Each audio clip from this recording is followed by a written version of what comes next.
This podcast discusses child sexual abuse and the impacts of harm on children and families. While we won't include graphic detail, some listeners may find this content distressing. Please take care while listening and consider pausing or seeking support if you need to. There's many and varied support services available, including Lifeline on 13 11 14, Kids Helpline for 5 to 25-year-olds on 1800 55 1800, and the Sexual Assault Helpline on 1800 010 120. If you're outside of Australia, we encourage you to seek a local support service. Throughout this series, we've sat with some of the most confronting realities any system can face. We've heard how children were failed, not because warning signs were absent, but because systems were fragmented, accountability was unclear, and responsibility was too often deferred. In Plain Sight has shown us that child sexual abuse does not occur in isolation. It happens in environments where risk is known, but not acted on, where information exists, but isn't shared, where the focus shifts to process rather than protection. This final episode is not about revisiting what went wrong. It's about what must happen next. Because safeguarding children is not the responsibility of one agency, one profession, or one reform agenda. It's a collective obligation, one that demands leadership, courage, and sustained action. Today we look forward. We talk about prevention, accountability, and how Queensland and Australia can build systems that truly put children first.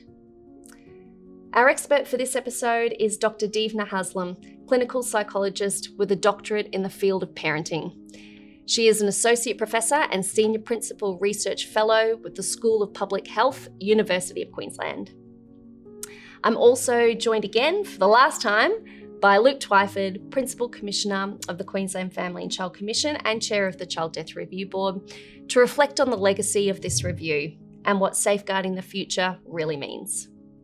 Welcome to our final episode of In Plain Sight, and thank you very much for spending time with me and giving so generously your thoughts and insights into what is quite a remarkable report.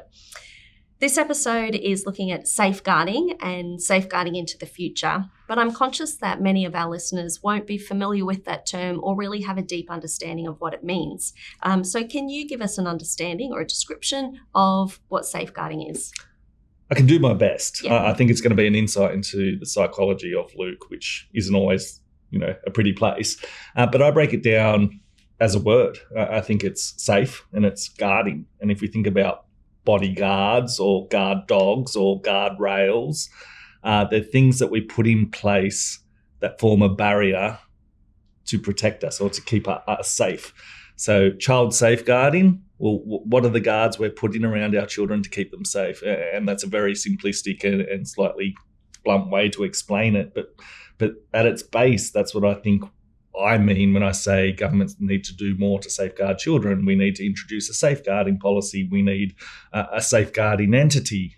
It's someone building a set of protections, physical, procedural, policy around our children to keep them safe.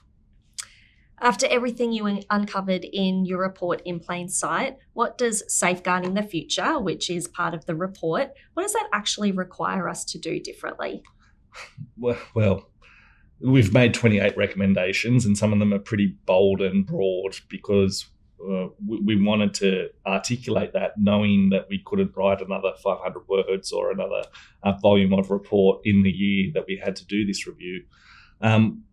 But in essence, I think it requires us to rethink our systems of government. The Child Safety Department is performing a function that isn't necessarily keeping all children safe.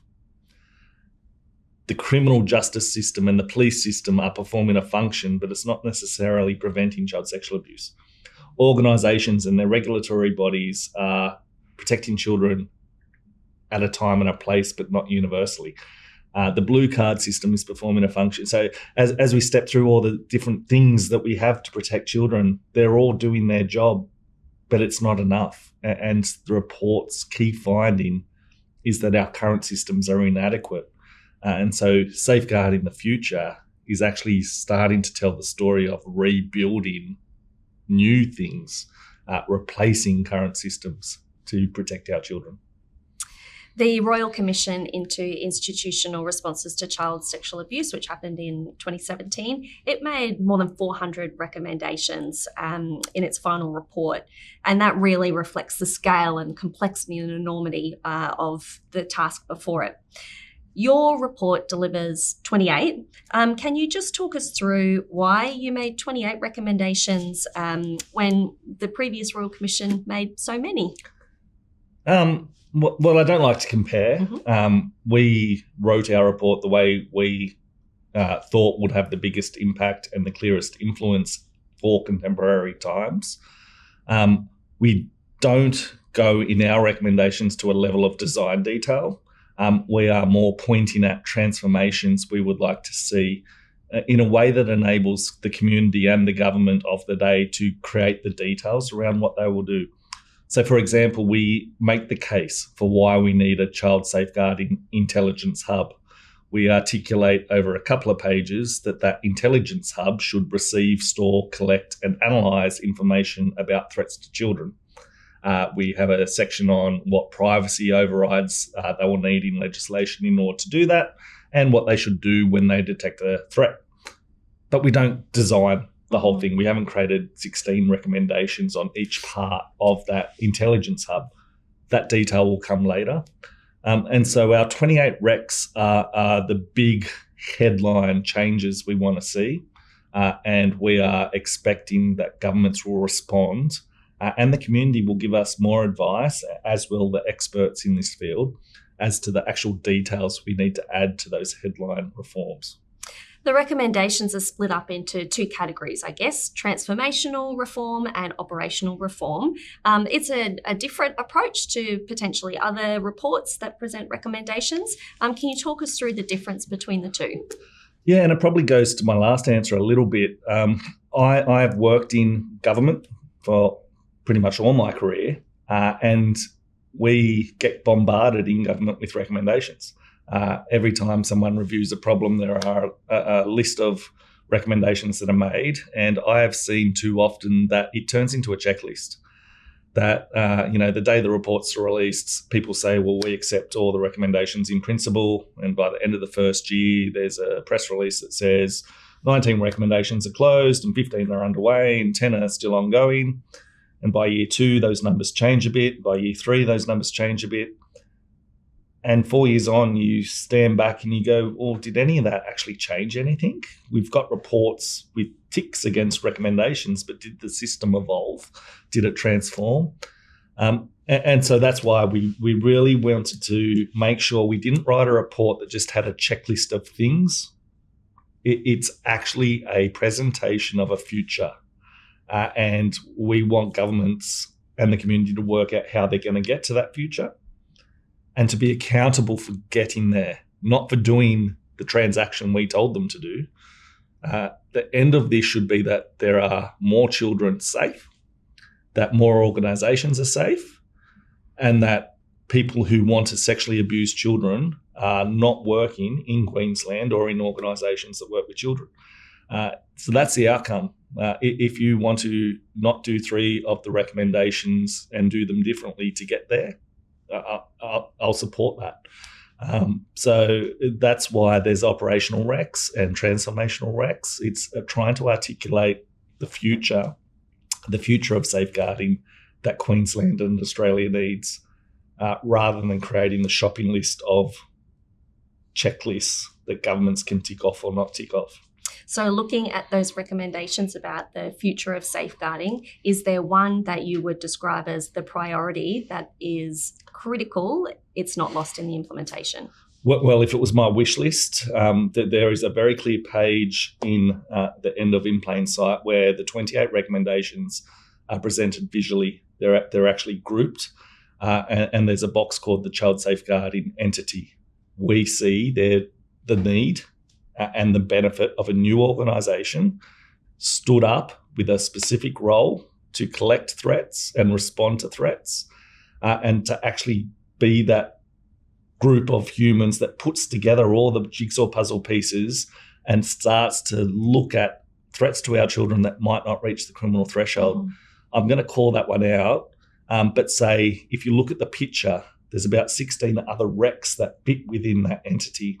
The merger of Blue Card and Reportable Conduct Scheme, increasing funding to do community awareness raising, increasing research capability to detect and understand best practice in child sexual abuse responses, a lived experience council informing a 10-year strategy for Queensland's response. So it's the conglomeration of those recommendations under a centralised government entity that I believe offers the best chance of changing the future.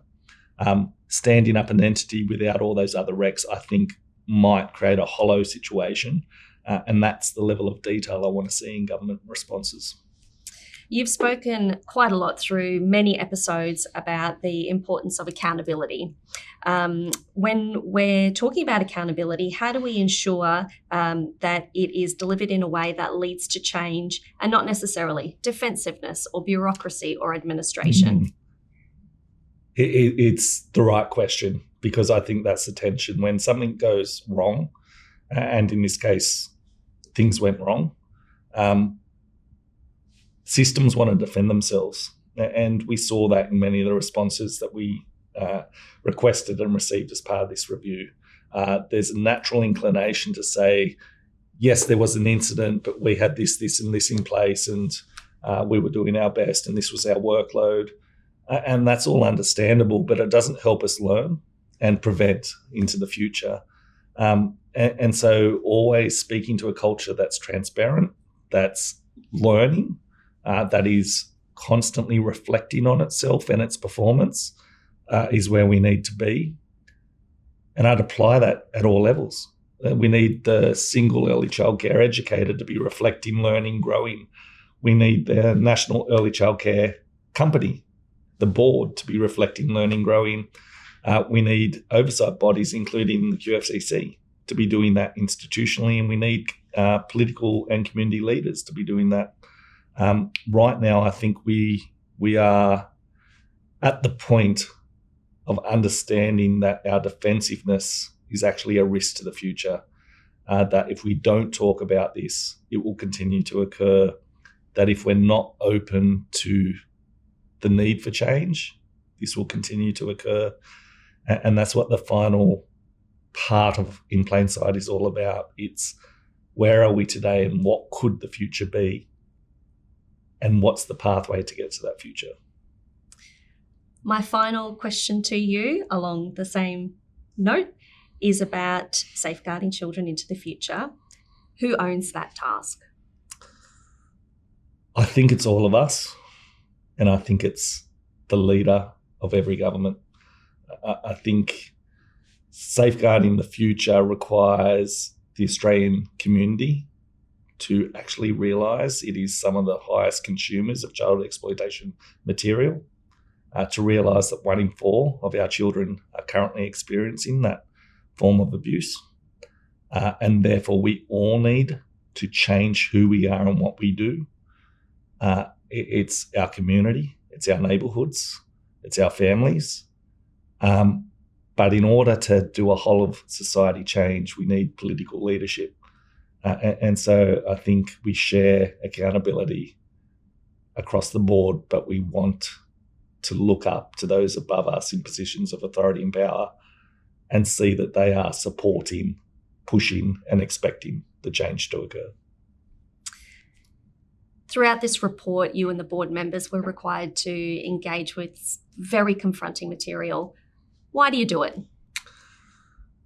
I believe we do this work because we can learn from it and others can learn from it. We will create content that shows how the world could be different for the next organisation, the next child, and how we catch and detect and identify the next offender. The Child Death Review Board, is an amazing group of individuals who sign up to review the cases where a Queensland child has passed away. And so we had the skills and the capabilities to do this review, but It's a really profound and horrible thing to say, but this is the first time where the children we were reviewing were still in this world. And so thinking through how we engaged with victims was a new step for us. The content was grim, but not always in the way people expect. It's the human side of the story that got to me more. It's putting myself in the place of the mother or the father that was receiving a disclosure, or the worker that witnessed something but was told, there's nothing to see here. It's the humanity. I went and stood in the car park of some of these centres, or went in the front door many years after the abuse had happened. And I thought that was important to contextualise what I was looking at. But it didn't dawn on me till I got there that when I arrived, there would be parents dropping their kids off, and that there would be workers waiting in their car for their shift to start.